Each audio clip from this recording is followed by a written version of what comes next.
గం గణపతియే నమః. ఓం శ్రీం శ్రీమాత్రే నమః. ఓం శ్రీరంగధామేశ్వరీం దాసీభూత సమస్తదేవవనితాం లోకైకద్వీపాంకురాం శ్రీమన్మందకటాక్షలబ్ధ విభవత్ బ్రహ్మేంద్ర గంగాధరాం త్వాం త్రైలోక్యకుటుంబినీం నరసిజాం వందే ముకుంద ప్రియాం శ్రీ మహాలక్ష్మీ దేవతాయై నమః. ఈరోజు మీకు ఈ వీడియోలో అతి ముఖ్యమైన విషయం ఒకటి తెలియజేస్తానండి. ఈ నెల అంటే ఏప్రిల్ నెల 27వ తేదీ రాబోయే అమావాస్య ఆదివారంతో కూడినటువంటి అమావాస్య అండి. ఈ అమావాస్యకు చాలా ప్రత్యేకమైనటువంటి లక్షణాలు ఉన్నాయండి. ఆదివారం అమావాస్య, అందులోనూ భరణి నక్షత్రంలో మేషరాశిలో సంభవించేటువంటి అమావాస్య చాలా శక్తివంతమైందండి. చాలా వరకు ప్రజలకు ఎన్నో ఇబ్బందులు, రకరకాల బాధలతో ఉంటారండి. ముఖ్యంగా ఆర్థిక విషయాల్లో ఎంత ప్రయత్నించినా డబ్బు చేతికి అందినట్లే ఉంటుంది, కానీ సమయానికి డబ్బు లేక చాలా ఇబ్బంది పడుతూ ఉంటారు. వారి కష్టానికి తగిన ఫలితం లేక చాలా ఇబ్బంది పడేవారికి ప్రతి ఒక్కరికి ఈ అమావాస్య ఎంతగానో ఉపయోగపడుతుందండి. ఇంటికి తగిలినటువంటి దిష్టి దోషాలతో సైతం ప్రతి ఒక్కటి నెగిటివ్ ఎనర్జీస్ అనేది పూర్తిగా తొలగిపోయి చాలా వరకు శుభ లక్షణాలు కలిగినటువంటి ఫలితాలను ఇచ్చేటువంటి ఏకైక మార్గం ఒకటి ఉందండి. నేను చెప్పేటువంటి ఈ 3 వస్తువులు ఆదివారం అమావాస్య రోజు మధ్యాహ్నం 12 గంటల సమయంలో సేకరించి దీన్ని మీ ఇంటి గుమ్మం ముందు ఉంచితే చాలా వరకు అదృష్టాన్ని మీరు చూడొచ్చండి. ఎంతో కాలంగా ఎన్నో కష్టాలను అనుభవిస్తూ ఏ పని చేసినా ఏమి చేసినా కలిసి రానటువంటి ప్రతి ఒక్క కుటుంబానికి కూడా చాలా ఉపయోగకరంగా ఉంటుందండి. చాలామంది ఇళ్లలో చూస్తూ ఉంటాము, కష్టపడుతూనే ఉంటారు, ఎన్నో పనులు చేస్తూ ఉంటారు, డబ్బులు వస్తుంది, కానీ ఆ డబ్బులు నిలవదండి. ఏదో ఒక కారణం చేత అనారోగ్యాలతోనూ, హాస్పిటల్ ఖర్చులతోనూ, లేక ఇంకేదైనా ఇబ్బందుల వల్ల ఉన్న డబ్బు కాస్త కరిగిపోతూ ఉంటుంది. ఎదగడానికి అవకాశాలు దొరకదు. ఇంకా కుటుంబంలో అలజడులు, గొడవలు, ఘర్షణలు, చాలా వరకు నిందలు భరించడము ఇలాంటివి జరుగుతూ ఉంటుంది. ఏది కలిసి రాకపోతూ ఉంటుంది.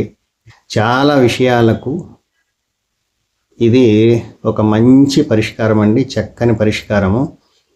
ఇలాంటి అమావాస్య అంటే మేషరాశిలో భరణి నక్షత్రంలో సూర్యుడు ఉండగా వచ్చేటువంటి ఆదివారం అమావాస్య చాలా శక్తివంతమైందండి. ఈ అమావాస్యకు చాలా ప్రాముఖ్యత ఉంది.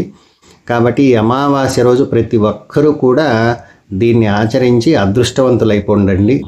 ఇది ఖచ్చితంగా మీ జీవితంలో చాలా వరకు మిమ్మల్ని అభివృద్ధి స్థాయిలో ఉంచుతుందని ఖచ్చితంగా చెప్తున్నానండి. ఎంతోమంది కూడా దీన్ని ఆచరించి చాలా వరకు సుఖపడిన వాళ్ళు ఉన్నారండి. కాబట్టి మీరు ధైర్యంగా దీన్ని ఆచరించాలని తెలియజేస్తున్నాను. చాలా సులభమైన మార్గం అండి. 27వ తేదీ రాబోయేటువంటి అమావాస్య రోజు మీరు ఉదయమే నిద్రలేచి కాలకృత్యాదులు తీర్చుకొని స్నాన సంధ్యాదులు పూర్తి చేసుకున్న తర్వాత మీరు కలబందను ఒక్కటి సేకరించండి. కలబంద అంటే మీకు తెలిసే ఉంటుంది కదా. కలబందను వేర్లతో సహా తీసుకొచ్చి ఇంటిలో శుభ్రం చేసి పెట్టండి.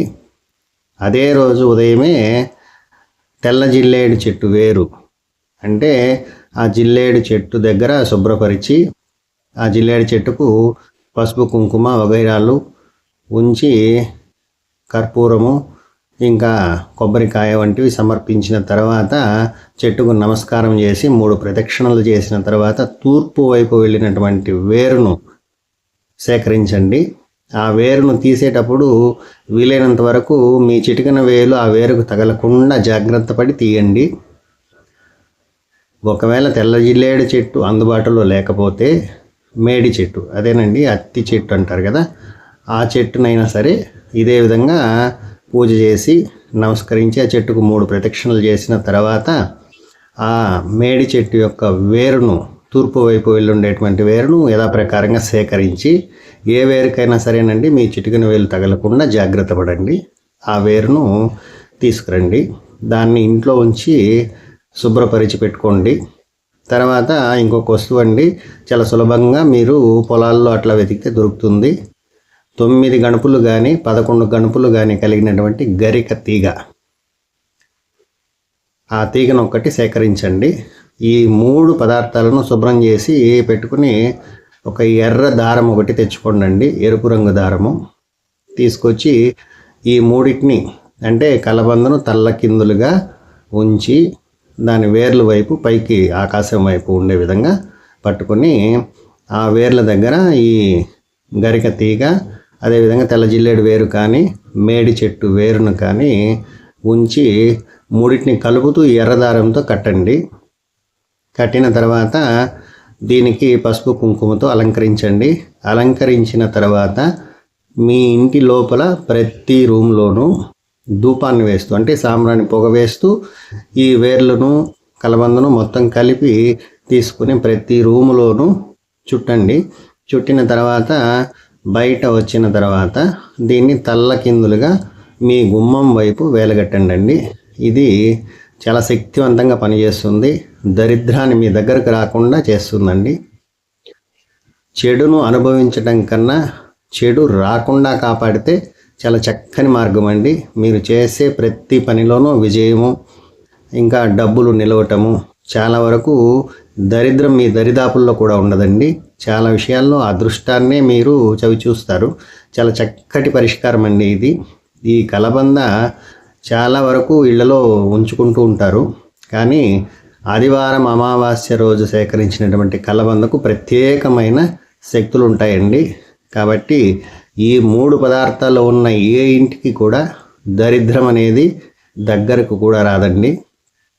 ప్రతి విషయంలోనూ మీకు విజయము, కీర్తి చాలా వరకు సిద్ధిస్తుంది. డబ్బుకు ఏ కొరత ఉండదండి, చక్కగా పనిచేస్తుంది. కాబట్టి ప్రతి ఒక్కరూ కూడా దీన్ని సేకరించి ఆదివారం అమావాస్య రోజు ఈ పని చేయండి. ఈ తంతుతో ఇది చాలా చక్కటి తంత్ర విధానం అండి. పూర్వీకులు మహర్షులు సైతం దీన్ని ఆచరించేవాళ్ళండి, రాజులు సైతం ఆచరించేవాళ్ళు. కాబట్టి సాధారణ ప్రజలకు ఎన్నో కష్టాలు, సుఖదుఖాలు మమేకమై ఉంటుంది జీవితం. అటువంటి సమయంలో కష్టం రాకుండా కాపాడుకోవడమే తెలివైన పనండి. మీకు ఇది చాలా వరకు ఉపయోగపడుతుంది. సకల జనులు ఆచరించి అమావాస్య రోజు సుఖపడతారని ఆశిస్తూ సెలవు తీసుకుంటున్నానండి. నమస్కారం.